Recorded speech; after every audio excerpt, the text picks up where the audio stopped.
you're not playing Tiny Tower Vegas? I thought you'd be all over that. I already focused on one thing at a time. Right now, It's all Clash of Clans. Tiny Tower Vegas, where you build a casino, and you can play mini games in the casino, and you can visit your friends and play their mini games. It's amazing. It's so fun. We're Eastside Games is #2 in the world. Really? Yeah. We started playing yesterday. It's good? I'd like to get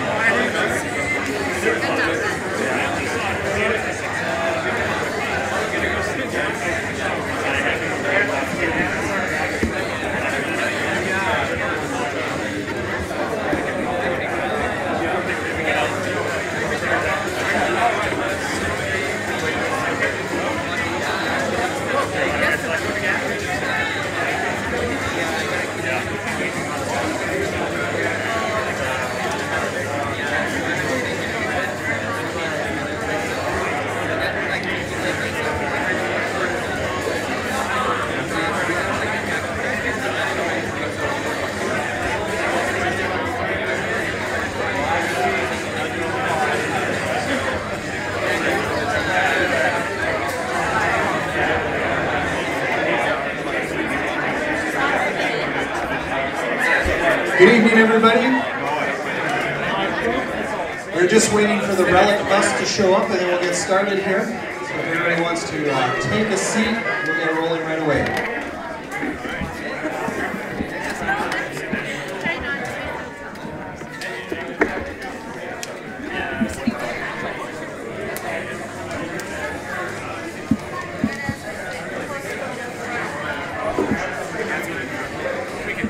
Oh, yeah. Good, good.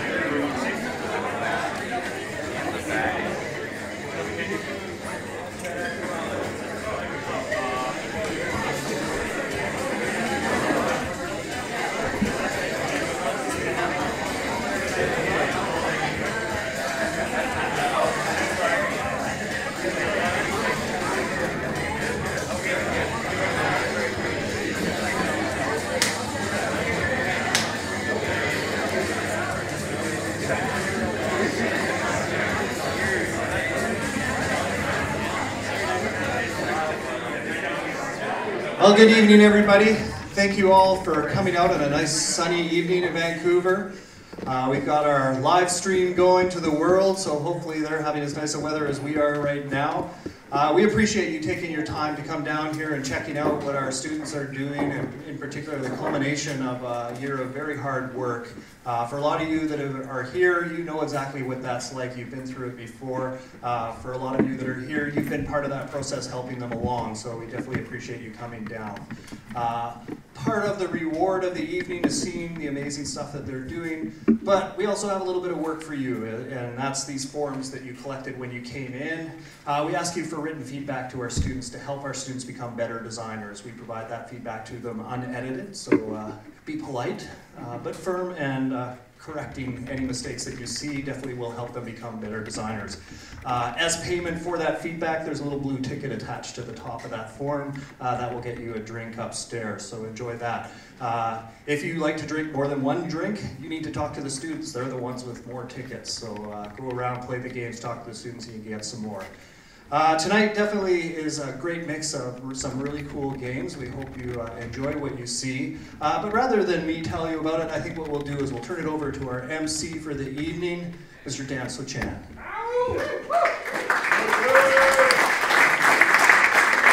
Thanks, David. So, as Dave said, I'm Dan Sochan, Senior Producer at United Front Games, and I've been a design mentor here at VFS for the last 5 years. And I've also had the pleasure of teaching the GD35s presentation skills and helping them get prepared for tonight. So I was going to start off by telling a cheesy joke that David told me. Or maybe it was Andrew. Hard to remember, they both tell such cheesy jokes. But I know those guys are much funnier than me, so I'm going to keep things really nice and short and brief this evening, so you can see the fantastic presentations and then get upstairs as soon as possible to check out the games themselves. So our first game presenting tonight, they were mentored by Tom Monroe, and they formed over a mutual love of horror games. And they had a really interesting late policy. that if in 1 week you were late more than 2 times, you had to buy the rest of the team pizza. If I was on that team, I would have had Domino's on speed dial. So I'd like to bring up Exhibit.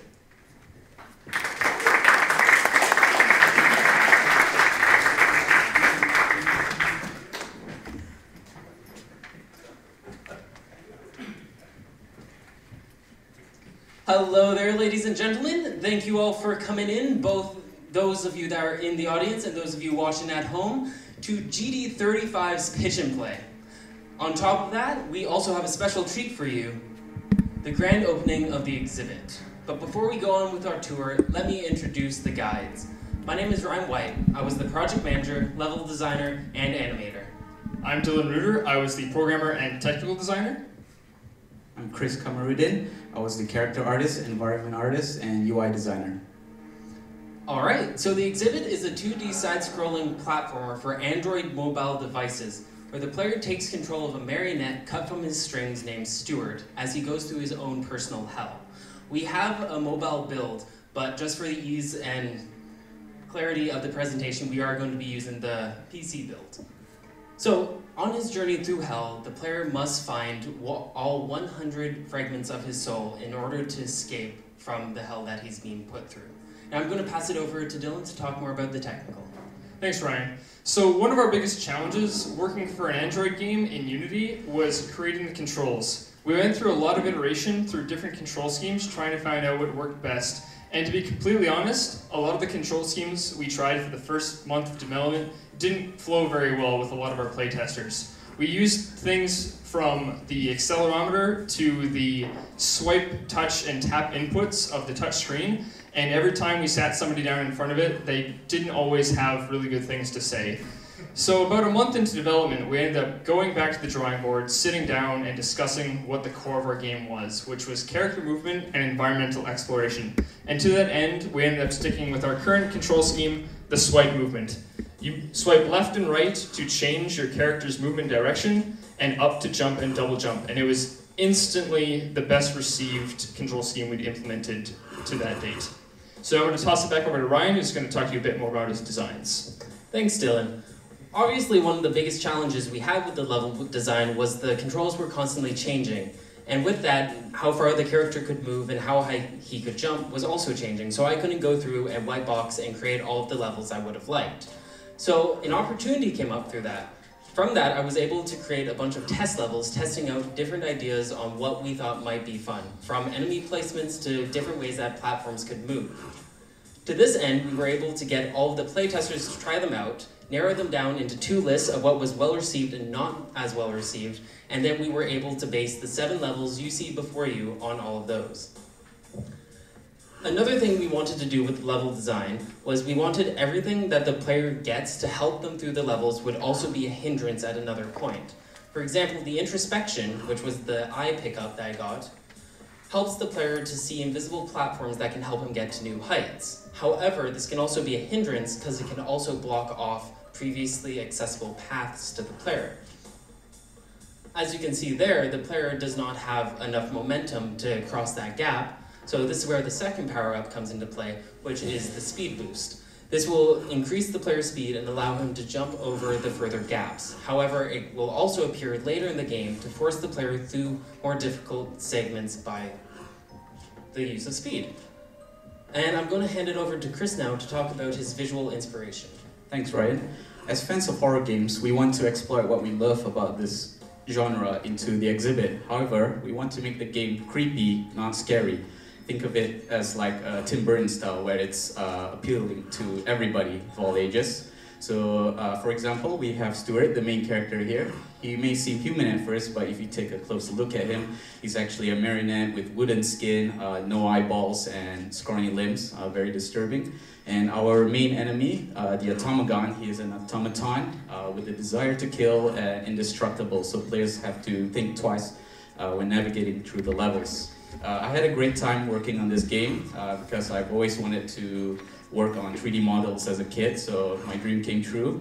However, it was a challenge to come up these characters in low poly for the mobile, but everything worked out in the end. In terms of the art style, I was going for more like a combination of Renaissance and modern art, so I think I chose the right mix. And also for the silhouette, I make sure that each character has a personality just by the shape of their bodies. So like Stuart here, he's very skinny, and with the Automagon, he's very big, clunky. Yeah, and so we want to make sure that the animation and the level design blends well. So to talk more about that, I will pass it to Ryan. Thanks, Chris. A big issue with the animation was when we made the animations more human-like and more subtle, we found that they didn't read as well on the smaller screens. So what we ended up doing was we tried to make everything about all of the character movements very exaggerated. On the note of level design, calling back to the previous level, there were these counterweights that the players would have to jump on in order to move platforms so then they could get to new areas. But as you could see, enemies were also able to use them to block off the player's path. On top of that, at the beginning of this level, which is the gallery, the player can use paintings as a doorway to get to another part of the world. However, as you'll see in the next level, they will be a hindrance to the player. And I'm going to pass it on back over to Dylan now. So a big thing when we were trying to theme the game is we wanted it to be creepy, but not scary. Think Boo's Mansion from Super Mario 64 and about the entirety of The Legend of Zelda Majora's Mask, which are games that are accessible to younger audiences while really retaining really creepy undertones and elements that are very mature. So to that end, we tried to go for an art style that was, again, creepy, but not scary. And in the same vein, we wanted the player to never really truly feel empowered, which is why they can't actually kill any of the enemies in our game. We had that in at one point, but found that it was too empowering for the players, so we decided that it'd be better if they just have to avoid them. So a big challenge and the feeling of anxiety that the players get while playing is from just trying to navigate various elements of the environment. We tried to set up the levels in such a way that it's just a challenge getting from point A to B, so while there's not too many enemies in all of our levels, it's still very challenging to get through and navigate. And I'm going to throw it back to Ryan, who's going to wrap things up. Thanks, Dylan. With everything that we've shown you tonight, we also have plans for how we would go about monetizing this game if we were to put it out on the market. So if you would like to hear more about that, please come upstairs and talk to us. On top of that, we'd like to put out a challenge. Throughout the game, there are 100 fragments of his soul, and we have a leaderboard out there. So we would like any of you guys to come upstairs and be the first person to put your name with 100%. Thank you, we have been the exhibit.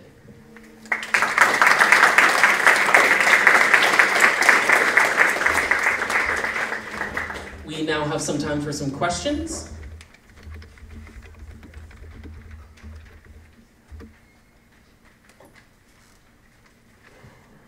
All right, if there are no questions, oh, we got one right there. My question was, how do you monetize this game? But I'll talk to you about it. Okay. All right.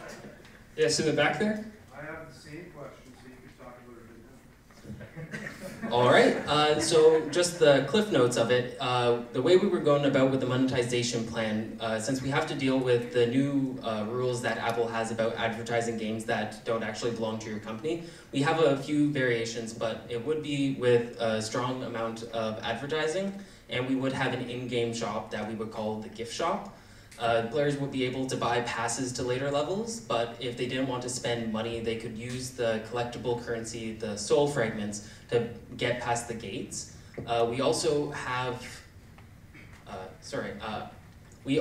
plans on how players can get more souls from doing that, and we also have plans for how the first time that players complete a level, they will get an additional reward for the first time.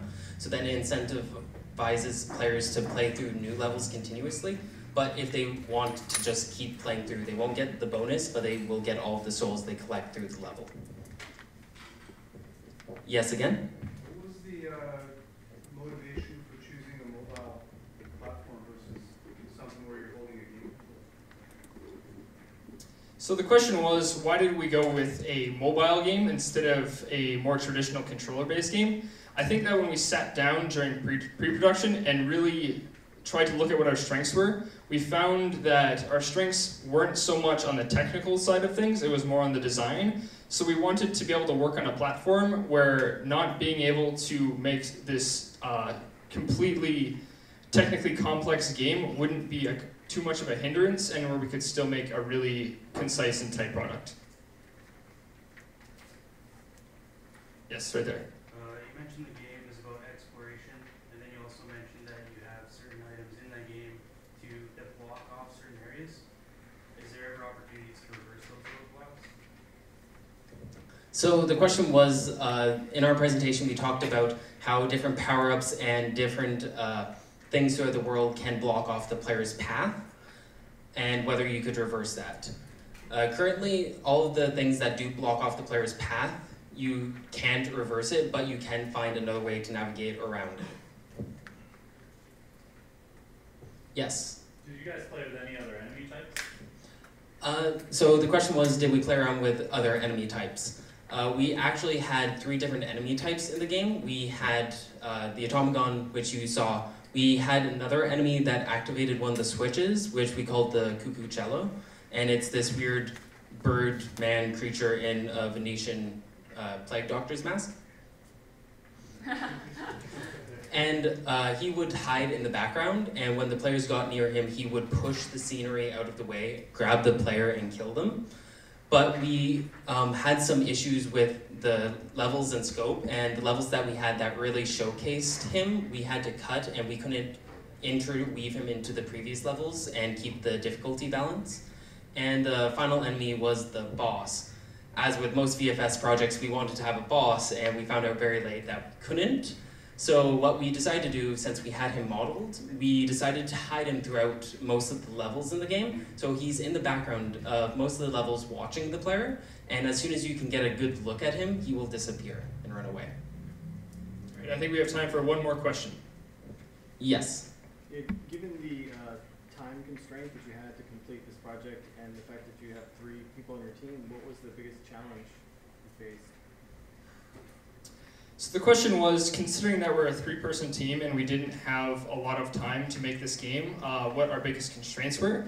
And I think the biggest one for us was scope. We had almost twice the amount of levels planned out than we actually have implemented in the game, but we ended up having to cut most of those so we could focus on the polish for the levels that we did already have into a functioning quality.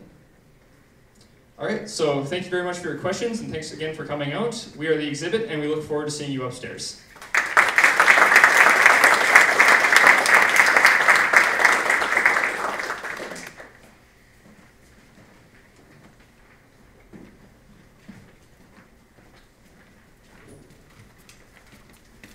So I got to meet with the students just a week ago to start talking about presentations to get them ready for this evening. And just like many of us, people are often very afraid of getting on stage, doing public speaking. So it's impressive to see how far they've gotten in under a week. One of the important things I always talk to them about is make sure you know your material inside and out. That way you're not just talking by rote, but you're actually talking from passion and what you're learning from your experiences from your game. And yet here I am with paper on stage as a cheat sheet. But I'm in the middle of filing a project, and so I didn't have the opportunity to memorize it all, which leads me to the second point I always told them: do as I say, not as I do. This next game, it's a naval battleship in space. And I've got to say, the first time I saw it, it reminded me a lot of Battlestar Galactica, and I had these, memories of, some of the first episodes I ever saw, and the anxiety and the excitement of when they start running the clock, as the silence, when are they going to jump back and appear again? These guys have done a great job as well, really capturing the size of space and the excitement of space battles. And they did this with their help of their mentor, Shane Neville. So next I'd like to bring up Eclipse.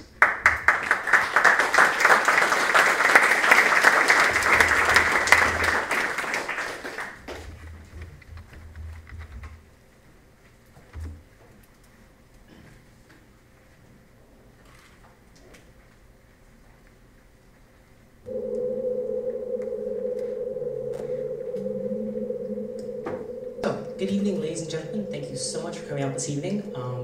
My team and I are really excited to be able to present to you today our game. It's Eclipse. My name is James Beasley, and I was the world and UI artist. My name is Dylan Richard. I was a programmer and the particle artist. And I'm Stephen Urbani. I was the other programmer as well as the system designer. So, now a little bit about our game. Eclipse is a third-person space battleship shooter. in which the player takes control of their ship to fight through these missions here to defend humanity against an alien menace which is currently encroaching upon their territories. One of our really big design pillars in the game was to make the player feel extremely powerful, and this is why our customization screen actually really helps feature this design goal. And now I'll pass off to Dylan. Alrighty, this is a mission-by-mission game, and in each mission, the player has to complete several objectives in order to complete the mission as a whole. And in this game, we have 3 different types of objectives. We have move to objectives, destroy objectives, and escort objectives. And we'll be showing you some of the escort objectives later. So, a little bit about the artwork now. Since our game is very sci-fi, we had decided to go with a very strong emphasis on the skybox for a lot of art focus. Originally, I was definitely aiming towards having the highest fidelity I could for the textures, but I found the icing for this proverbial cake would truly lie in having multi-directional lights, the different light sources, also having a gentle ambient inclusion combined with post effects you see before you. Okay, so I'm going to talk about how we evolved the weapons on the ship. So originally our ship had 12 weapons. We had 5 on the right, 5 on the left, and 2 in the front. And what we found is that players had a very difficult time with 13 keys on their left hand to play the game. So, yes, very difficult. So what we did instead is that we removed the first 2 guns from the front of the ship, and we made the 5 guns on each side automatic with a priority system. So the priority system goes, whatever you target is the highest priority. As long as it's in range, your weapons are going to go and fire at it. The next highest priority is the enemy unit that's in the closest range, and then the lowest priority is always asteroids, because they don't get targeted at all unless you target them. So they aren't prioritized at all unless you target them. So we found that was good. It lowered the number of keys. Like, you didn't need 13 anymore. We went down to 8, which is acceptable. And then because of that, the players found that they were just moving in space now. They didn't control any of the weapons, and they just felt like they were maneuvering a freighter with tons of weapons on it. So what we did instead is that we mounted a massive weapon on the front of the ship so that the player could still feel very powerful. And by doing that, we gave them a big feeling of power, as well as keeping the ability to have weapons on the ship that you can control. So in that particular mission, Dylan just managed to destroy the enemy battleship during patrol. So the next thing I'm going to talk about is the modular system that we went through the first time. So what we have is that we have the 10 weapon slots that are on the ship, the 5 on the left and the 5 on the right, as well as 1 ability slot. And we have 3 different weapons and 4 different abilities for the ship, depending on your playstyle or how you want to play the mission. So we have rockets, and rockets are a long-range, low damage per second weapon that are more accustomed to players that want to sit back, fire, and feel safe. The next one we have is the railgun, and they're the jack-of-all-trade weapon that are slow-moving projectiles with medium range and medium damage per second, and they're more effective at hitting the static targets just because of the lower projectile speed. The last thing we have is the railguns, and railguns are for players that want to go really deep and destroy everything, just because they have low range and very high damage per second. Next we have the abilities, and the 4 abilities are EMP, which disables all enemy ships for 2 seconds, shield refill, and the shield refill refills your shields over a second. We have the hull repair, and the hull repair refills your hull over 10 seconds, which takes longer because shields regen automatically and hull doesn't. And finally, we have the speed boost, which for the next 6 seconds, you just have a dramatic boost in your speed. This third mission is an escort mission, just for your information. Sorry. Alright, as you may have noticed in our first little mission that we completed, we have a very in-depth HUD system, so I'm going to explain that a little bit for you. On the bottom, on the 2 sides, we have little weapon icons, which represent the weapons that you've equipped to your ship. The closer to the center of the icon, the further ahead on your ship they are. They're also color-coded so that you know whether they have a target and whether their target is primary or secondary. And they have a little cooldown bar so that you know when they're ready to fire. On the top left, we have the ability icon and the ability recharge bar, which tells you when it's ready. On the top right, we have the mega weapon and its recharge bar. In the middle here, the green bar is the player's health bar, which will only ever go down if the blue bar, which is the shield bar, is totally depleted. Also, on the far right, there's a purple bar that tells you how fast the player ship is going. In the center of the bottom, we have a camera that will only appear when the player has a primary target, that is, when they click on a target. This camera is always looking at their target, and it gives information such as name, distance from target, and the health of the target.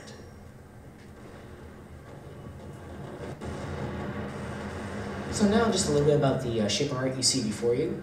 Since this distance and space is so vast at times, I really had to make sure that the enemies really popped out. So to do this, two things were made very clear from the get-go. A, we had to make sure our silhouettes were very distinct from the player ally, the HDF, and the aliens. To go with this, I made sure that their hull curvatures are extremely smooth in comparison to the player ship style, which is very bulky, 45-degree angles. Other than that, the alien ships also have a very red color palette to help them pop out against the background. Right, we have several different enemy types in this game, as you may have noticed. We have things ranging from little fighters, which are the little blue stripes you can sometimes see flying around. And they will get very close to the player, doing tight circles around him. They will dive the player and fire, and then they will pull out of their dive and run away.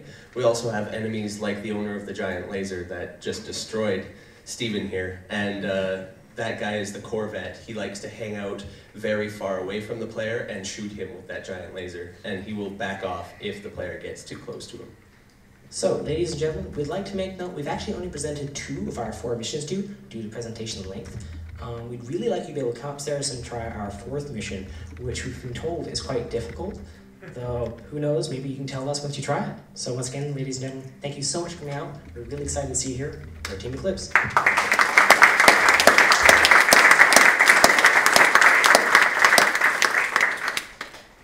We can now take some questions from the audience, please. Right there. Yes. So one thing that I really liked about your game, the first mission, was that it was a very 3D world. You could go up, down, all over the place, very much in space. But the second mission, you had a grid that sort of became very disorienting when you started going through. Why did you get that grid? So the question was, since our game is very three-dimensional, why in the second mission was there a grid? This was to demonstrate the fact that we have a toggle ability for the player, which is the grid, as some players really appreciated the sense of orientation versus others. So this was just give a little bit of a differentiation between them. Yes? Who did your audio? Pardon, sir? Who did your audio? So the question was, who did our audio?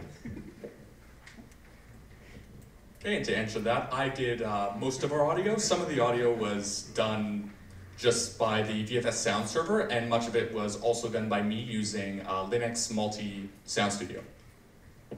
We have time for 2 more questions, please. Right there. So your game seems to have a lot of different items you can equip on your ship, different abilities, your ship can do different enemy types. How would you go about teaching this all to the player? So the question was, we have a lot of different elements here in the game, which are such as equipable, the weapons and the energy and the enemies. So there's a lot they really have to show in this amount of time. So how can we get about teaching all this to the player?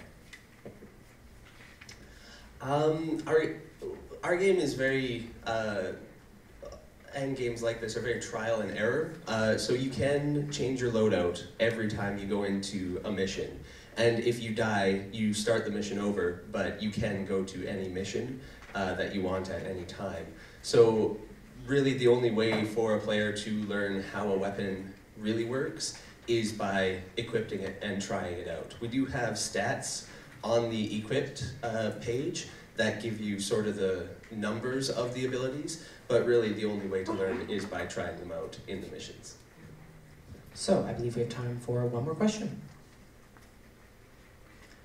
Okay, ladies and gentlemen, thank you so much for having us. We're Team Eclipse.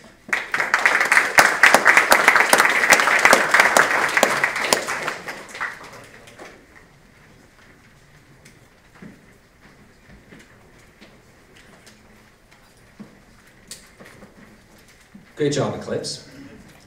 Thanks so much, everyone, for coming out this evening. I know everyone's very, very busy in this time of the year. It's a beautiful sunny day out. So it means a lot to all the staff and to all the students for you to come and check out the games, see what they've been working on so hard over these last 3 months, and able to experience it yourself upstairs and playing it a little later on. So like I mentioned earlier, I've been a mentor here for the last 5 years on the game design program and more recently teaching the presentation skills. And it's been a fantastic experience for me. It's amazing how so many times I'm telling the students, like, this is how you effectively run a meeting. This is how you should start, planning for pre-pro. And then it's the very next day I'm at work and I'm realizing, I didn't run my meeting that way. I'm not listening to my own best practices. So it's been a good reminder of, some of the basics. And as well, it's fun, in grueling times like now, we're filing a project, to be surrounded by people with the passion and excitement that these students have. So Dave mentioned to me earlier that there are some openings right now for programmers on the game design program, as well as instructing and mentoring on the programming for web and mobile. So if you're interested, speak to Dave afterwards and he can give you more information. So our next group describes themselves as a friendly, hardworking team of 5 working in the Unity engine. And what I found really interesting is that they tried out a lot of different player abilities, but where they ended up today, they ended up by, and this is their term and I really liked it, chasing the fun. With the help of their mentor, Glenn Hamilton, I'd like to bring up Kinetic.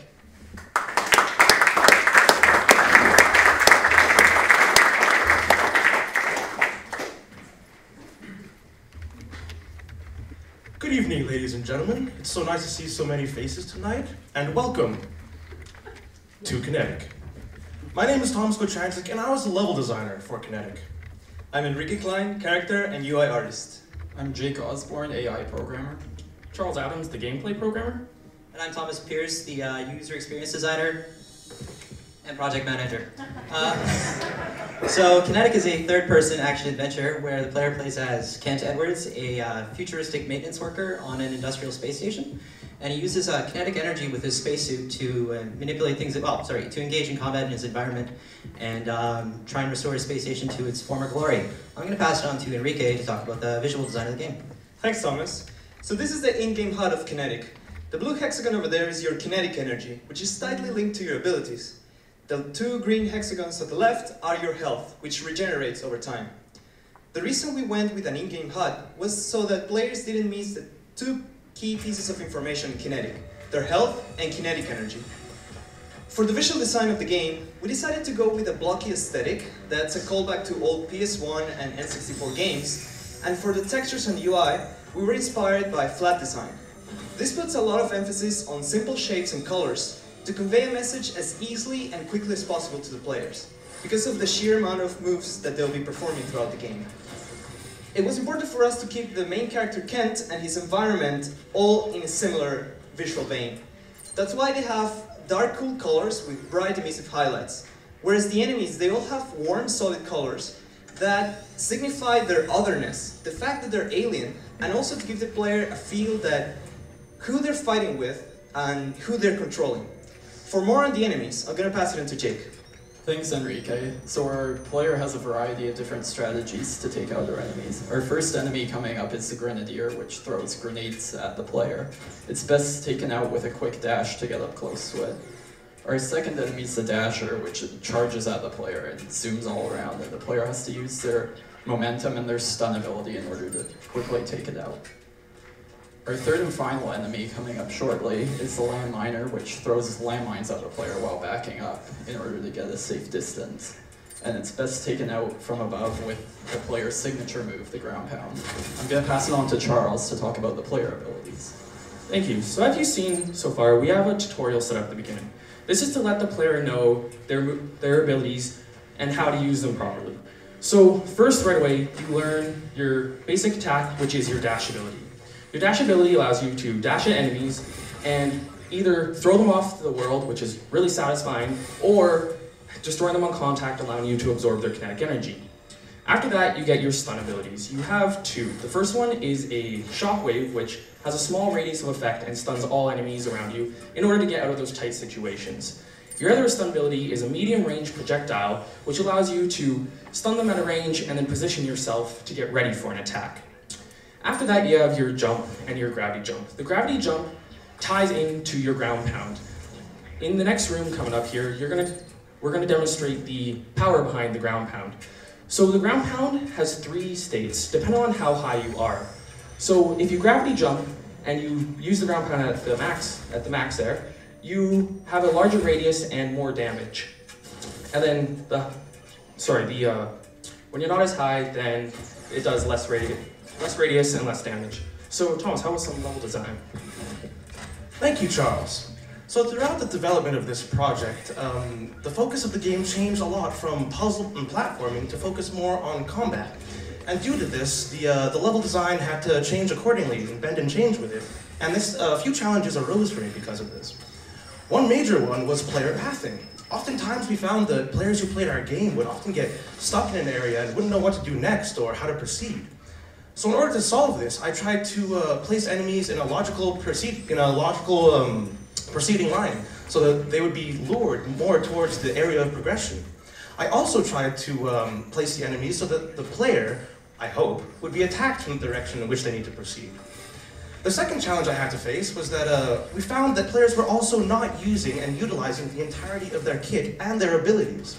So in order to solve this problem, I tried to focus more on movement in the first half of the level and really try and make a lot of elevation and different scenarios that the player would find themselves in. This would also prepare the player for the very combat-heavy second part of the level. To talk a little bit more on how the core of the game has changed, I'm going to sling it over to Charles over there. Hey. So the player never started off with a lot of combat abilities. He had a lot of verticality abilities. But through playtesting, we got to find that players love dashing. They love hitting things and throwing them into the environment. So this is what we really decided to chase. After we got this pretty well down, we're thinking of some other abilities. I learned to implement them really quickly, show the team, get some playtesters and some feedback, and this is how we got down to the core of our abilities. So Thomas is going to talk about some feedback of these. Thanks, Charles. So user experience was a very important thing for me to focus on during the development of this game. I wanted to make sure that every action the player takes, every action the enemies take, and every time the world reacts to the player has some sort of cue for the player to pick up on. So there's always a particle effect, a flicker of lights, a trail renderer, and a sound accompanied with everything.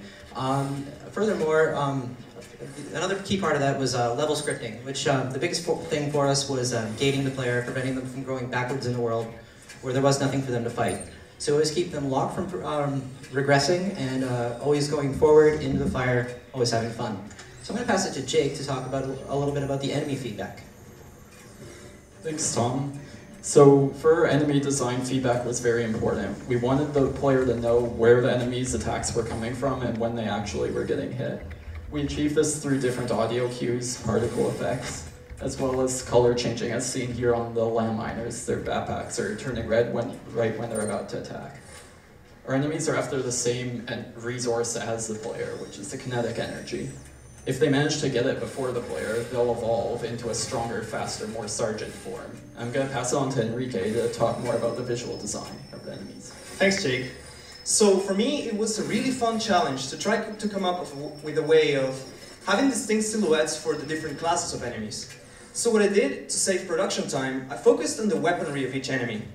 So for example, the green enemies, the dashers, they all have wings. But when they evolve, they have a lot more, to create a more menacing and threatening silhouette. For example, the enemies that Charles just defeated, the grenadiers, they all have big cannons. Different from the landminers, which have nothing on their arms and have like a big backpack on their backs. So with this, I tried to have the enemies be distinct, not only through color, but also silhouettes. And just to hammer that down, I decided to focus on the specific bits that made each enemy unique. So for wrapping things up, Thomas K. Thank you, Enrique. It seems like we're approaching our final and biggest generator over here, of which a very select few people have managed to beat. So I would like to invite all of you upstairs to be part of that select few. Before we wrap things up here, I'd like to give a shout out to our audio collaborators, our art collaborators, and of course a special thanks to our mentor Glenn Hamilton and the staff at VFS. Thank you all for coming, thank you for your attention, and we hope to see you upstairs. This has been Kinetic. Thank you.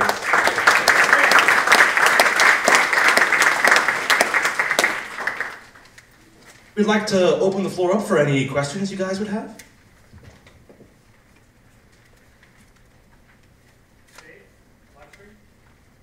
Yeah, you in the back there? Yeah, Indie Pixel on livestream asks, what is the goal of the game? Did you already say that? So the so the question was, what was the goal of the game? If we already said that. Yes, we indeed said that at the very beginning. Thanks for asking. The goal of the game is you have these aliens invading the space station, and as a construction worker, part of the space station, your goal is to defeat the enemies as if you were an exterminator fighting a plague, and restore the generators that power up the space station throughout the game, so that when you reach the final generator, everything else up to that point has been already restored.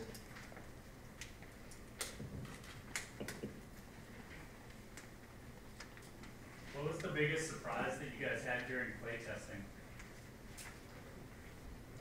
So the question was, what was the biggest surprise we had during playtesting? So we had this HUD at the bottom left-hand corner of the screen, and we had a very visible, like, a very big kinetic energy bar and health bar. So, but we realized that players were dying a lot because they weren't keeping track of their health, and they sometimes wanted to execute their ground pound, for example, and they realized, oh, like, why is my ground pound not triggering? Like, they weren't paying attention to the bar at the bottom left. That's why we moved the HUD onto the player, because that was the focal point that where playtesters were looking the most. You in the front here? Yeah, speaking of HUD, one thing that I was curious about, I enjoyed the fact that you guys put it on the player, which the visual states. But I noticed the kinetic energy was often empty, but you were still able to jump and do things. Can you explain what was up with that? So the question was that he was all for the on-character UI, but oftentimes there it seemed like that the player was low on kinetic energy, but yet they could still do abilities. So we did give the player a few abilities that were just free. The jump and the gravity jump were free, and the dash as long as you were on the ground. We did that so the player still had a means to get through the game if they managed to run low on energy. Is there any further questions? You in the back there. At one point you mentioned that you're focusing mainly on puzzles. On, sorry? When you had mentioned that early on you were focusing on puzzles and exploration gameplay, and then it transitioned into more combat. Yes. Can you explain the process that you went through, finding out that you didn't want to pursue puzzles? The largest thing is we wanted to, well, it was more puzzles, platforming, and combat, and we were running into an issue where we were doing three things kind of okay, and we wanted to do one thing really well. And we had a dedicated AI programmer and a dedicated character artist, so we pursued combat so the player always had someone to fight, rather than, and we also didn't have an environmental artist on the team, so we didn't have a lot of time for generating puzzle assets. All right, so is there any more questions? No? Okay, so I think we're gonna wrap this up and head upstairs. Thank you.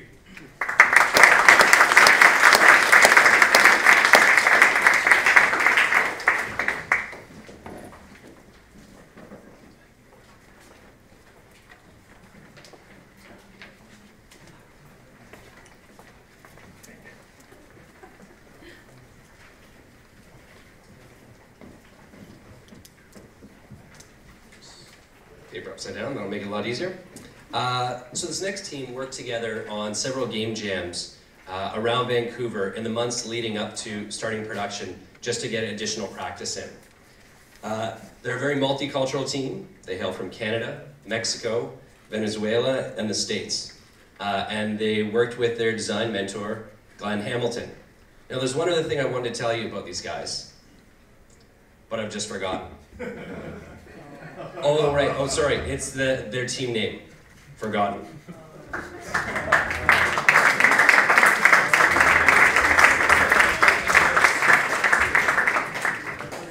It's a real zinger, Dan.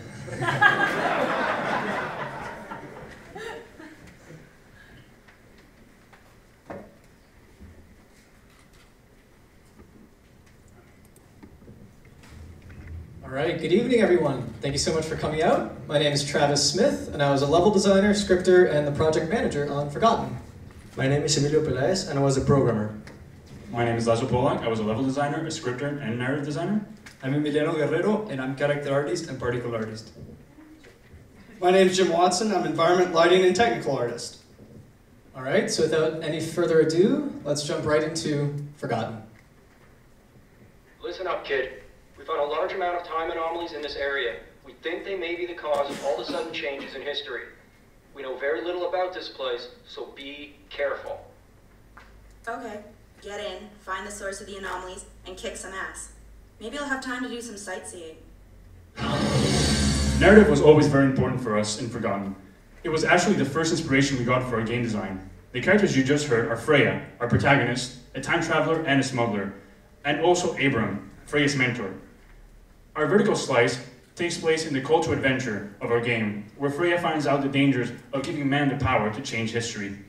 So let's start the game. This cave won't hold together for long. So right off the bat, Freya is faced with an obstacle, but for her, it's really no problem. So what we just seen is what's at the core of Forgotten, Freya's rewind ability. With this power, she can target individual objects and send them traveling back through time and space. From the very beginning, we knew we really wanted to embrace this ability, and it actually defined one of our key design pillars, which was ABR, or Always Be Rewinding. We wanted this mechanic to be the main way the player discovers the world around them. And to tell us a bit more about how it works, I'll hand it off to our programmer, Emilio. Thank you, Travis. We have two kinds of rewindable objects in the game. The first kind are dynamic objects, like the stalactites and the pillar that you just saw. These objects usually rely on physics bodies, so they are simulated at runtime and behave slightly differently every time you play the game. The second kind are scripted objects like this door, and with these objects we can define what's going to happen while the object is being rewound. Now Emiliano's going to talk to you about the main character. Well, as you know, this is Freya, our main character. When I started sculpting her, I started noticing there was going to be a big challenge to create because female characters, they have a lot of subtle features. The next challenge that we had was to create Ursus, the time machine that is on her back. And it's on her back because one reason. We didn't want players to think that Freya has superpowers or she's a mutant or something like that. That's why we wanted the players to think, to realize that this machine is helping her to rewind objects in time and space. That's why we reinforced it by putting all the particles coming to her back. I'm going to pass it to Charles. Thanks. So designing levels and puzzles around a mechanic with so much potential was a really exciting challenge. We most of all wanted players to really understand and feel the power that they had to rewind time and space. So we decided to design environmental puzzles designed around large interactive set pieces like the clock you see in front of you. These focal points act as a very clear and familiar way to demonstrate the rewind on. So in this room, we set up a puzzle in which the player will have to turn back time, rewind the clock, and really study their environment to find clues. Speaking of the environment, I'll hand it off to our environment artist, Jim. Thanks, Travis. While we were honing the vision for our game, we came across a new technology that allows us to create procedural materials and change them at runtime. We started researching this technology right away because we were so excited with the idea of taking an old, beat-up artifact, rewinding it through time back to its original state. Now this is just a hint to the puzzle, but we don't want to spoil it for you, but we'd love for you to attempt it upstairs. But next, I'm going to pass it off to Laszlo so he can introduce you to the second type of gameplay we haven't forgotten. Thanks, Jim. Thanks, Jim. The second type of gameplay in Forgotten is combat. Combat is very different from puzzle, and we knew this going in. So we decided to keep it connected to our main game mechanic, which is rewinding. As you can see, the player can use the rewind to affect objects in the environment. That way, making it easier to traverse the levels. He can also throw a knife forward, killing enemies on the way out, and then rewind it back to him, killing enemies on the way in also. As you can see, he can also break enemy covers, and they flee for their lives. Travis can also rewind the cover that he broke, so this time he can use it to his advantage. The enemy is cowering behind that desk, but that won't be a problem. Chandelier will get him. Oh, he escaped. He escaped.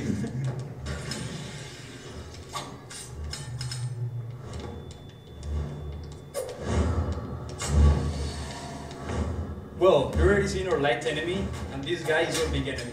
Or heavy enemy, sorry. We wanted to make this guy big and scary because since all our combat occurs in long distances, we wanted the players to know with who they are fighting just by the shape of the enemy. Also, we covered this guy in full of metal armor so people realize that this guy is more resistant. I'm gonna pass it to Emilio. Thank you, Emiliano. Implementing the rewind mechanic was definitely very interesting because it had to tie in into other systems like physics and AI. And to do so, we created a framework that revolves around objects called observers. Their task is to observe the properties of an object, store it when the property changes, and restore it when the object is being rewound. The way this framework is structured also allows us to very easily implement observers for new properties, as well as mix and match them to cover the wide range of properties in an object without any extra effort.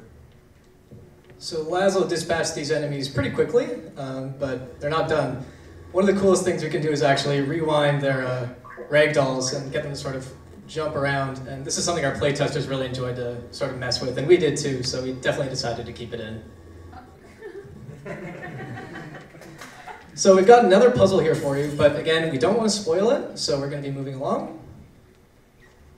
And now I'll hand it off to Jim.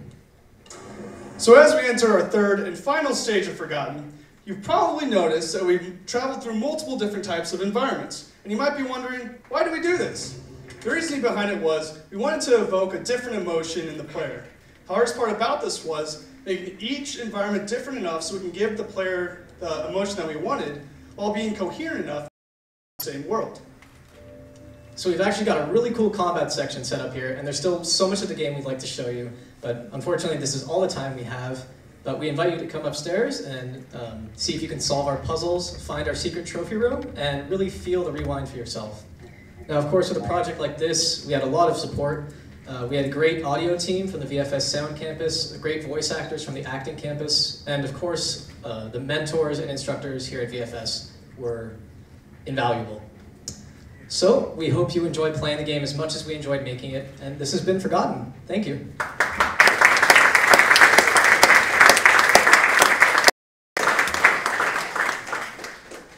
And now we'd like to open the floor to any questions. Yep, right back. Why do you guys choose the name Forgotten as your title, as it doesn't really have to do with time travel or anything? So the question was, why Forgotten, since it not on the face seemed to have much to do with time travel? Do you want to? We actually struggled a lot with that, with the name of our game. And we had many iterations, first Paradox, then Time Flux. And at the end, we chose Forgotten for the reason of when someone travels in time and changes history, no one will ever notice, and the rest of the history will be forever forgotten. And it ties into one of the points in narrative in our game. Thank you. Yes, Dave? Onero on YouTube asks, what was the biggest bug that you had to fix? So the question was, what was the biggest bug we had to fix?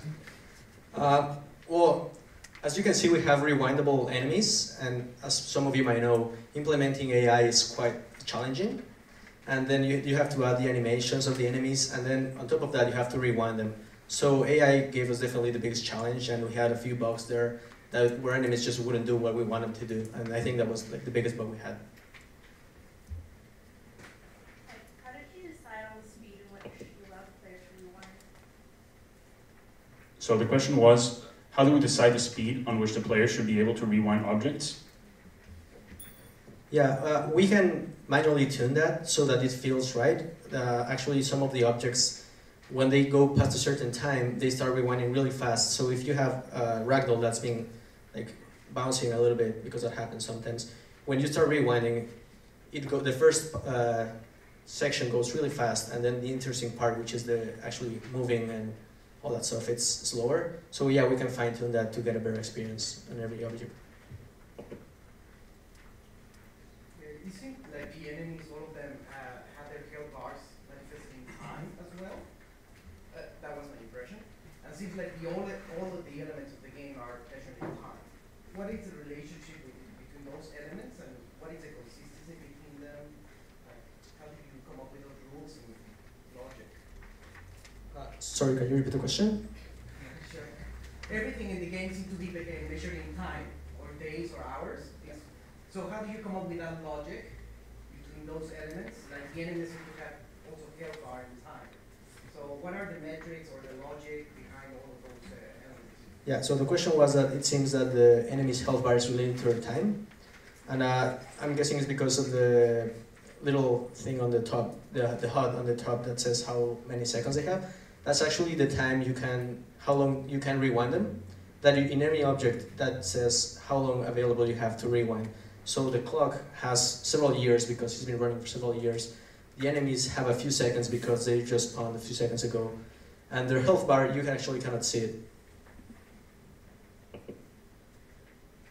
How do you teach people the boundary between what can be rewound and what can't be rewound? Like, why couldn't I turn the guys into a baby? So the question was, how do we define and how do we communicate to the player what can and cannot be rewound? This is definitely one of the biggest challenges we face designing the game. Because it is a mechanic with so much potential, we sort of have to box in what we actually want to have in the game. So we tried to make it very clear what objects can and cannot be rewound by having, of course, the years, which can sort of display how far they can be sent back. And if that information is absent, then they can't be rewound. We have a highlight on certain objects. When you saw the stone archway collapse at the beginning, when you sort of target over that, a highlight will appear that'll sort of indicate to the player that it can be rewound. And also, when you target an item in the environment and you try to rewind it, your suit, the versus, will sort of flash red and make a sound, letting the player know that it's impossible to rewind. But most of all, we really wanted players to experiment with rewinding and go around and try different things. So we wanted to keep that in there as well. Yep, right up front. Did you guys ever consider fast forwarding? For instance, like making something all of a sudden become really old, frail, and fall on an enemy? So the question was, did we ever consider fast forwarding in the game to sort of complement the rewind ability? We considered briefly, but for the scope of the project, just having the rewind mechanic wasn't big enough, so we didn't want to go with something like pretty much doubling the size of the project.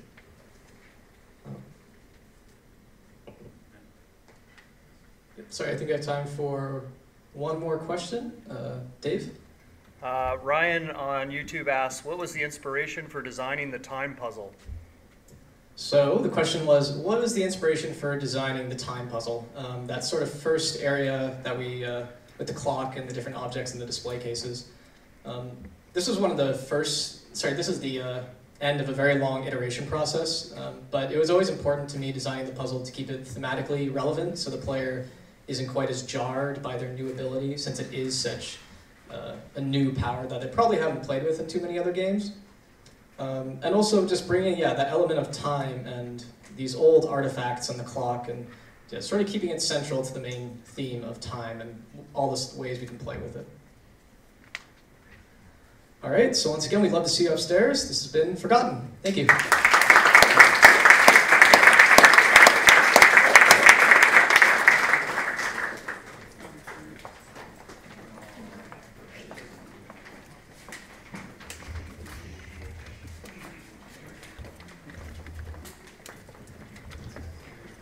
So I've been off to the side thinking about it between presentations. Why did I do it?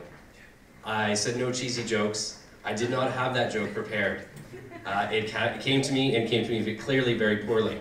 But I swear, it's like you're up on stage, you have a microphone in your hand, you want to tell cheesy jokes, or you want to be a karaoke hero and sing Don't Stop Believing. So fortunately, for anyone who knows me and has heard me sing, I only opted for number one. But now I understand why Andrew and Dave have all the cheesy jokes. It comes to you while you're up here holding the microphone. This next team not only worked extremely hard on their project, but they've also been very busy pounding the social pavement, if that is an actual term. They are approaching 1,000 hits and likes on Facebook and on their website. Their mentor is the delightful Shane Neville. That was their words, although I've known Shane for many years and I'd have to agree. I'd like to now bring up Lucidity.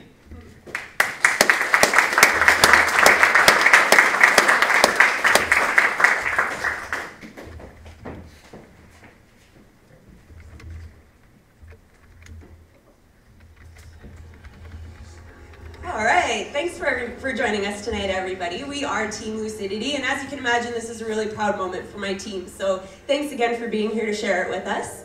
Lucidity is a 3D Twitch platformer for PC, where you play inside the mind of Gracie Wild as she is being subconsciously hypnotized. And I have to stop right now and say I'm very, very sorry because I forgot to introduce my team. So, of course, my name is Jamie Thompson, and I was the project manager and narrative designer for the game. On my right, Cam Hickey, he was our artist. Right beside me here is Matt Holland, he is one of our programmers. Our other programmer is right on the other side of the screen, he's Dustin Williamson, and behind the keyboards is Blake Vetter. So, we'll get started with the game, we'll jump right in and let's meet Gracie. Hello, Gracie.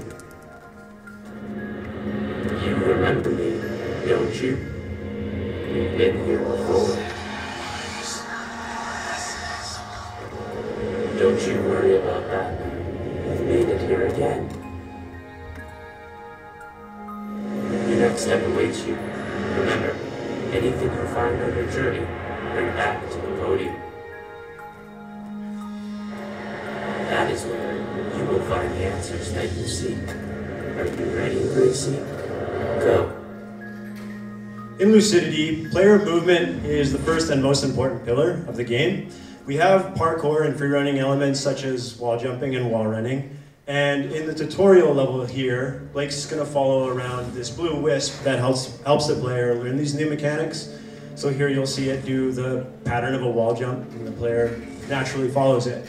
But it wasn't good enough for us as a team just to have those parkour elements in the game. We wanted to make sure that they felt really good too. So we played a lot of third-person platforming games to use as a reference. I, as the player movement programmer, spent a lot of time messing around with the numbers and stuff like that, trying different control schemes, until we finally found something that felt really good. And the goal that we set was we wanted players to play the game and then turn around and the first thing they say is, wow, the controls feel really good. And we actually reached that goal. So that was really exciting for us. But Lucidity isn't just a platformer.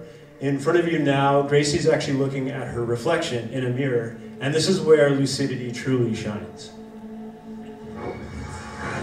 So what you just saw was Gracie switched between herself and her reflection, effectively mirroring the geometry in the world. We have these ghost transparent platforms there that represent the solid objects on the other side of the mirror. Another thing that we feel Lucidity does really well, thanks to Jamie for doing the narrative, is weaving the mechanics of the game with the story. So as you saw, Blake just collected one of the first items of the game. We chose to tell the narrative through environmental storytelling. So there are 10 items in total that you can collect throughout all of the levels. And if you choose to follow along with the story, each piece represents a different section of wall writing in the hallway. The hallway is the hub. It's the level that the players enter into after completing each level. So once all 10 items are collected, every piece of wall writing will circle the room, and essentially you can follow along and get Gracie's backstory that way. As the only artist on a fairly ambitious project, I had two main goals. One was to make sure that I didn't overscope what I wanted to do with the game, and the second was to make sure that the art always supported the design. So as Dustin brought up, our first pillar of design was the player movement, which meant making sure that the character could really sell the movement. We wanted to go with an ethereal, cloth-like spirit, and we tried a few different things to get the cloth working, including interactive cloth and skin-to-cloth in Unity. We ended up deciding to do all of the animations with blend shapes, which was a bit of a challenge because there wasn't much support for how to animate an entire character in blend shapes. The second main pillar was our switch, and I didn't have time to create two fully separate environments. So the workaround that I came up with was to invert the colors from one side to the other so that creating the second environment was as simple as a Photoshop hotkey, but there's still very strong player feedback as to where they are at all times. And our third pillar was, of course, our narrative. And so with the dark tone we went with in the game, I felt that the art really had to represent that well, and I chose to go for a psychedelic art style because it shows that there's fear and also beauty in the unknown. So really spending the time to watch psychedelic films and listen to psychedelic music and get in touch with the roots of the art style to create a fully interactive experience based on it was the best part of the project for me. Along with designing all the levels, I was also in charge of lighting and set dressing all of them. So one of the main goals of our game was to keep the mood sort of eerie and creepy.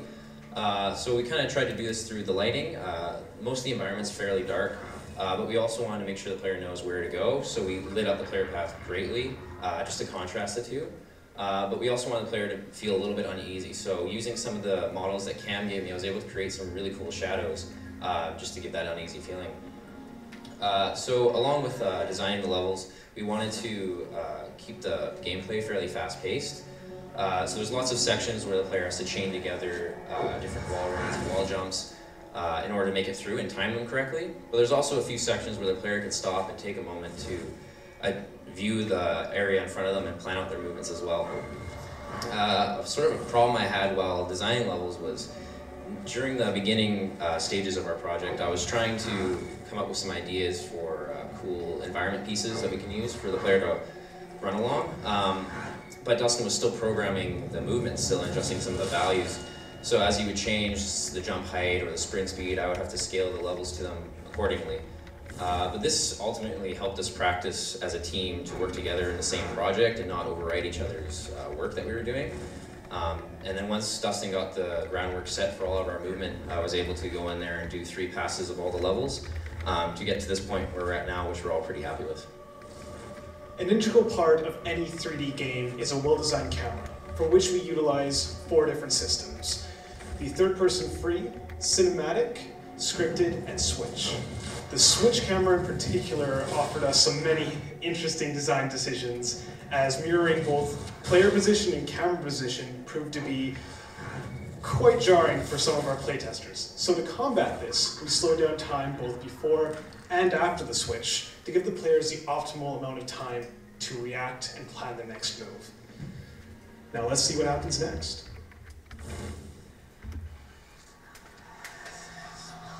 All of Team Lucidity was very passionate about having a boss battle in our game to wrap up both gameplay and narrative.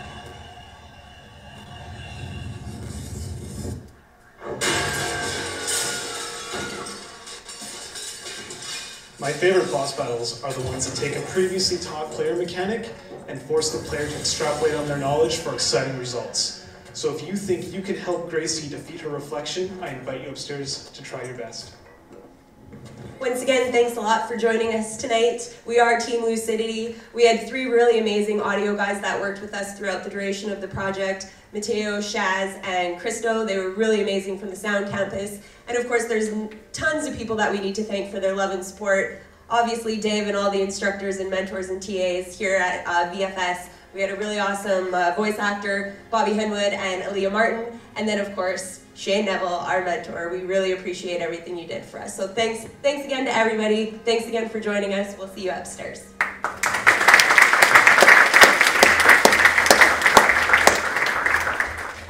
All right, is there any questions in the audience?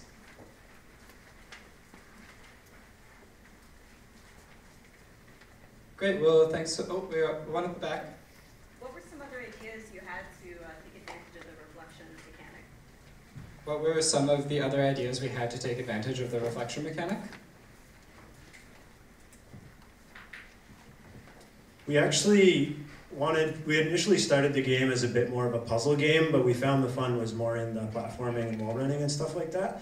But for sure we wanted to try like using weird puzzles with like the mirroring of numbers and stuff like that, because numbers can be written, some numbers can be written forwards and backwards the same way. Yeah, there's all kinds of different puzzles that we tried out using the mirror, but we found the fun was in the platforming, so that's what we pursued. Does that answer your question? I think there's a yes. Great, well, there's, oh, we got one more. I'm just curious about the design of the face of the character. I saw a little bit interesting of somebody's mask. So was that intentional, or was that supposed to reflect the person's inner thoughts?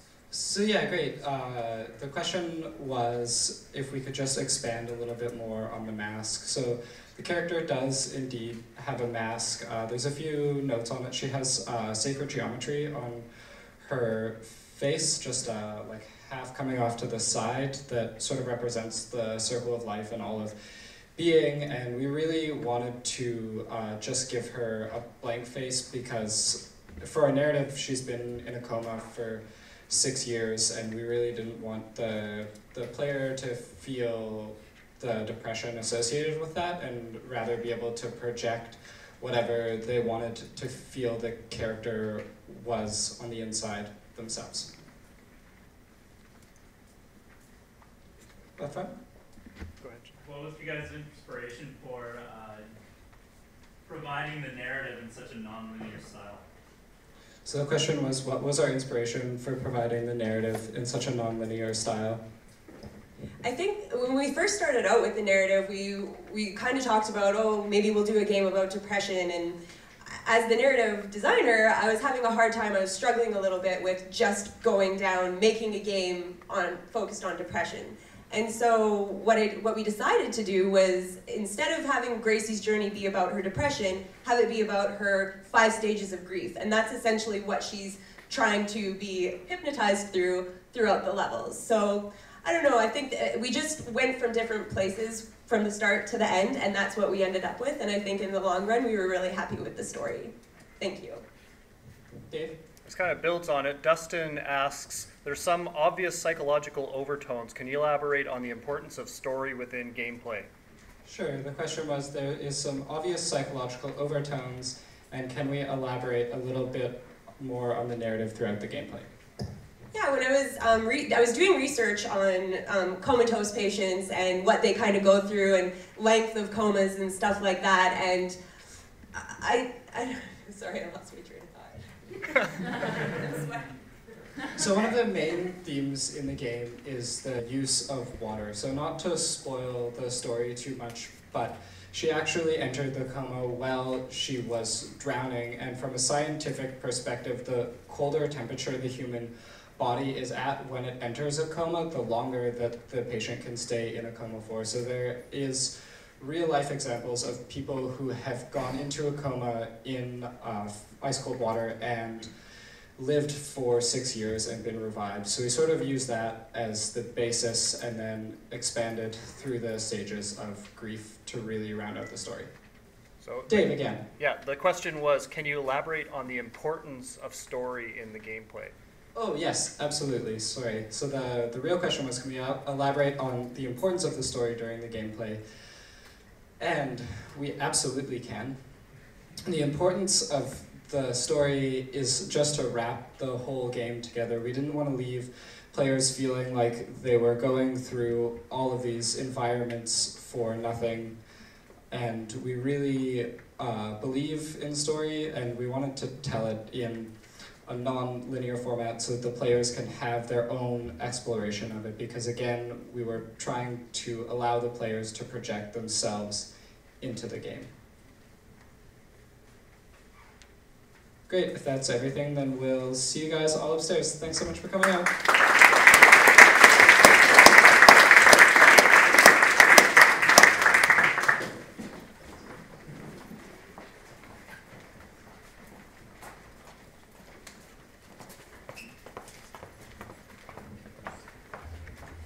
So I'd like to take this opportunity to give a big thanks to all the non-design mentors. They come out once a week, and as the students are working on their final projects, they come and give additional guidance and expertise on programming, on art, on audio.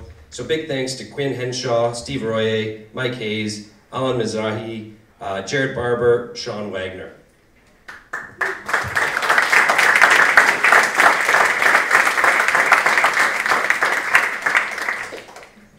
So our last group that we'll be presenting this evening, they're very proud that they were the most ethnically diverse team here. They are from Persian America, Jewish, German, and their words, not mine, a white boy and a woman. I'm pretty sure those last two are not actually ethnicities, but thank you. And almost half their team doesn't speak English as a first language, and yet those were the students who wrote their GDD and got one of the highest marks ever in VFS history. Another little interesting side fact is that three of the students are also martial artists. I'm not going to tell you which ones, I'll let you decide who the ninjas really are. They'd like to also thank their mentor, Tom Monroe. So with no further ado, I'd like to bring up Carrion.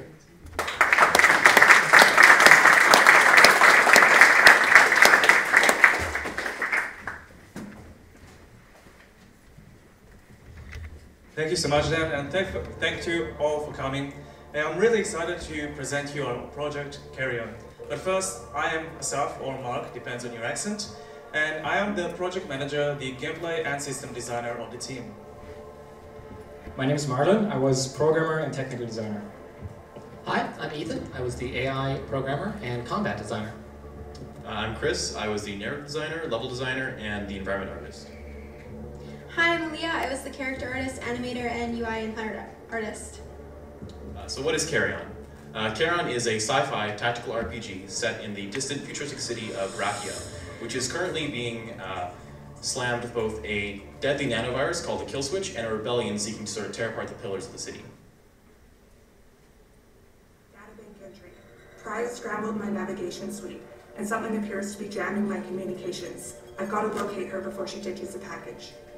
So in Carrion, you play as Griff Fetcher, a Carrion operative currently tasked with hunting down Pariah, a fellow operative that has stolen the only known antivirus to the Kill Switch and fled into a quarantined area of the city.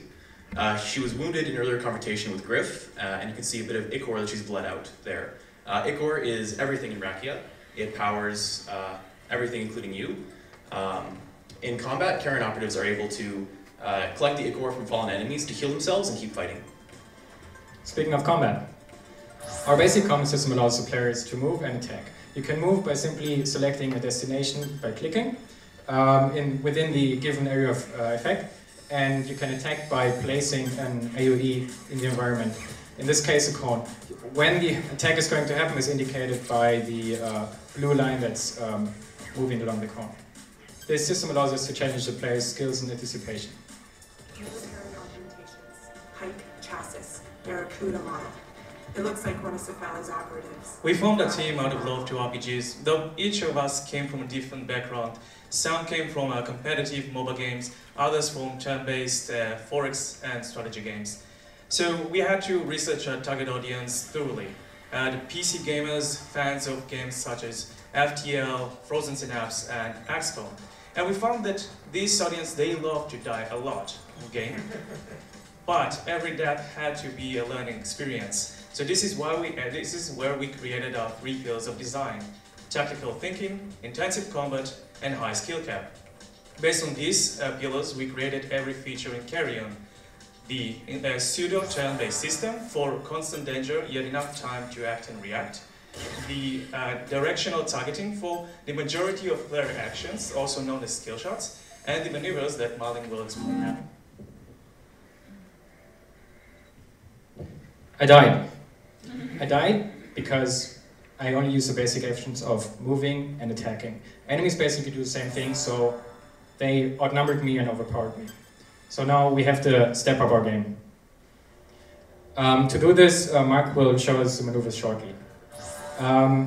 If you press the spacebar, time slows down, similar to while you're queuing up actions. And you can use your maneuvers by clicking on any of these buttons that show up and placing the effect in the environment. These maneuvers allow the player to expand their strategies. In this case, Mark used a black hole to pull an enemy to one point. Actually, they also use it against him, but now they can actually take fire against him as he is stunned and locked down. Let's hope he can beat them. Now he uses the search maneuver to flank this sniper and dies again. So, game is hard. But as you can see, every challenge is fair. For the environments in Carrion, we want to focus on sort of the tone of the story, bringing forth that sense of alienation and darkness.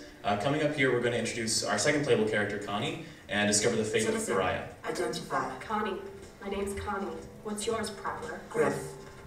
I mean you know how. Yeah. I bet you don't. So Connie is a scavenger in the city who typically makes a living by scrapping the dead bodies that she finds and sometimes creates.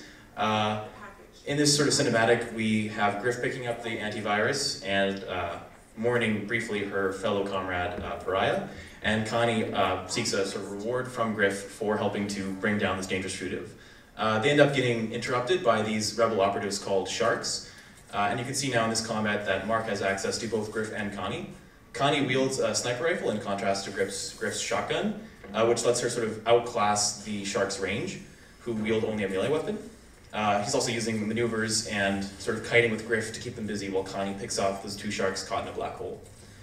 Sharks have a maneuver called Surge that you saw earlier that allows them to move through both the environment and other characters to get in close and really do a lot of damage. We'll see if Mark is able to survive this encounter. Nice moves, kid. Now, about my reward. Listen. So our inspiration for the art primarily came from deep sea aquatic life and this idea that we could blend it in with technology. All of our characters are inspired by aquatic creatures. For example, our secondary playable character, Connie, as a scavenger in the narrative, is inspired by a fiddler crab. And because of our our faraway camera, we really had to make sure that we displayed to players which characters you're playing and which characters are enemies. So we really had to define the silhouette early on and have them be each unique from each other. And one of the ways that we defined which characters are players and which ones are enemies is that we took the idea of bioluminescent light from deep sea and we mimicked it onto the characters. For the sake of this presentation, we skipped a few combats here. So Mark used maneuvers in the earlier combat, and you might have noticed there were empty maneuver slots on the right side. So let's change that. By opening the MCI, we call it the maneuver configuration interface, you can customize your loadout of maneuvers. There are 8 unique maneuvers, and you can equip them by dragging and dropping them in this menu. Each maneuver has energy bars to their side, and if you drag and drop a maneuver into one of the slots, the respective character's energy bar sinks. This is our way of balancing which combinations the player can use, and it also encourages the player to use the players cooperatively as they effectively have more energy points.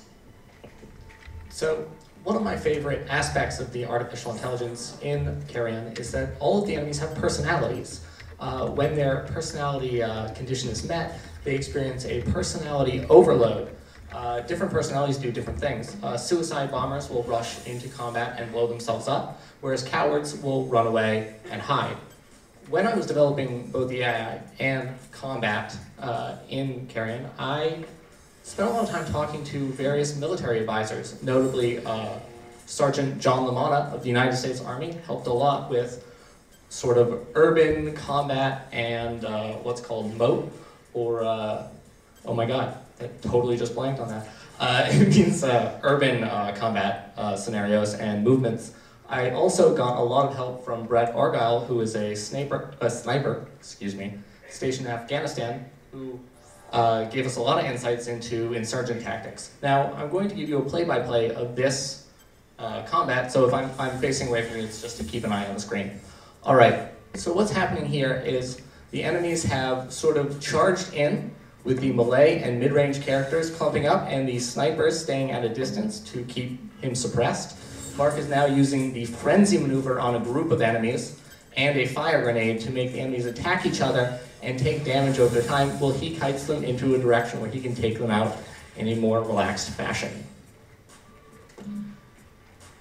Here we see Mark surging to a safe distance. Connie will use his sniper to pick off this fleeing sniper, and the sharks are slowly catching up behind him. He'll use shield and the deflect maneuver to keep himself from taking any damage and throwing damage back onto the enemies who do manage to attack him.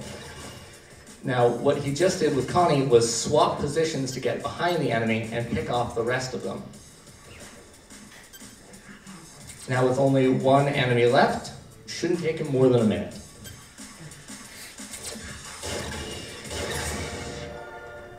So we're nearing the garden here and the end of our journey in Rakia.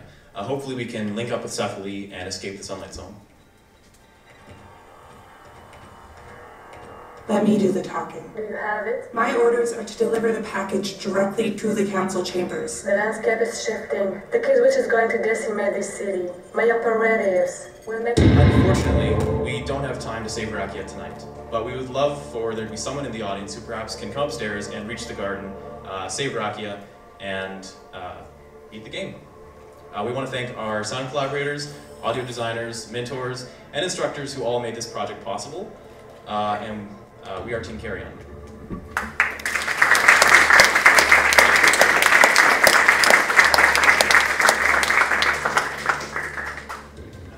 now open the floor to any questions.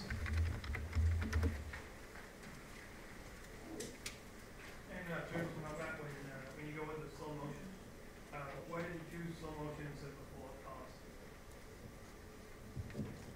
So the question was, in the slow, like we have a slow motion game instead of time stop. We chose it to, first of all, we wanted to do something unique in this turn-based genre. So we used the pseudo turn-based system. This is where we can make the player always feel that there is constant danger no matter what he's doing. So you need to, yes, you have enough time to think and act and react, but we also want you to think, oh God, I need to move fast. And this is why at the beginning we had more action points, like 6 action points for both characters. It felt a bit too much, so we balanced it with 2 actions per character. And it felt like watching players' feedback. It felt really fast, and they died a lot, but they managed to also defeat the combat pretty fast, and that's what we wanted. Any other questions? The combat looks really interesting and complex as well. Do you guys think you'd benefit from kind of a more simplified tutorial, like kind of a breakdown for each feature? So first of all, thank you for the compliment. The combat seems complex, and the question was if the game would benefit with a simplified tutorial. The first 3 combats were out of the tutorial. We start with 1 character alone to teach you the basic movements like move and attack. And the enemies are at this point pretty dumb. They won't really move, and if they feel danger, they just run away. So it's really hard to die in this combat. The second combat is easier to die. This is where we introduce you with the maneuvers, and there you have to use them. And the third combat, after you got used to these basics, we introduce the second character, so we add you the additional complexity. And we also have the training arena, where you can just endlessly fight against hordes of enemies with different types of maneuvers, different combinations. Any other questions? Did you guys always know you were going to go with this style of combat system, or did you experiment with some others first? The question was if we knew at the beginning that this is this style of combat we wanted, or we iterated and tried to use different systems. We started at the beginning with knowing that this is what we want to do. We wanted to do a pseudo turn-based system. Though we changed a lot in the thought of how the pacing is going. At the beginning, both character was at the same turn-based at the same turn.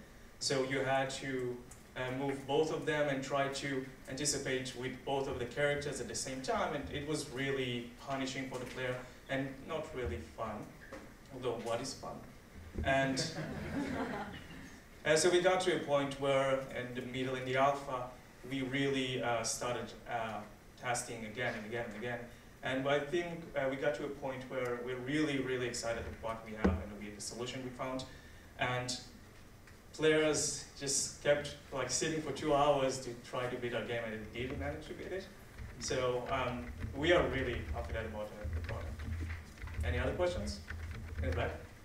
I was wondering why you guys chose a very dark character in a very dark environment, because it was kind of hard to see them. Was there a particular reason why you didn't choose like a white colored character to be able to see them as a contrast? So the question was why we chose to go with very dark characters on a very dark background. And the answer to that is that we really wanted the lights to sort of differentiate the characters, which is why we have like all the enemies have red lights, and they sort of help accent their silhouette. But additionally, we had a lot of issues with our lighting in Unity, which did kind of lead to some problems late development. If we could, we'd like to spend more time on the lighting, but I think the characters do stand out pretty well with their lights. Any other questions? Yeah, I'm just curious how many QA testers you have. So the question was how many QA testers we have. Mark, do you want to give us an estimate? An estimate for how many? That's a good question. Weekly we had at least 10. Yeah.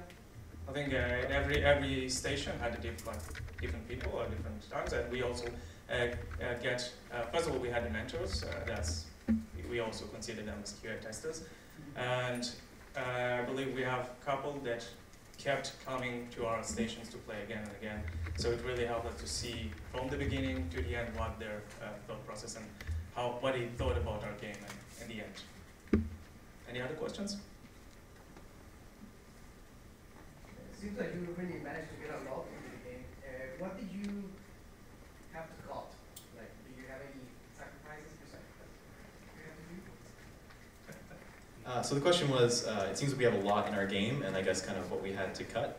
I'm sure, I mean, everyone had to make certain sort of sacrifices on the project. We had to kind of let some babies kind of go down the river, so to speak. I think there's nothing like really too big that we had to let go. The only thing we kind of had to downscope on a little bit was a bit of the narrative elements, simply because we had to sort of focus on getting the game playable. And so we originally had these things called data banks that you could find to like listen to essentially an audio play of sort of some background story to the world. And I sort of made the decision as like sort of the narrative designer and level designer to sort of focus less on those and focus more on getting the environment art really nice and getting everything else kind of put together first. Oh, sorry, back there. No, one more question. Oh, one more question? Oh, okay, so that's all the time we have for questions. Thank you, we are Team Carrion.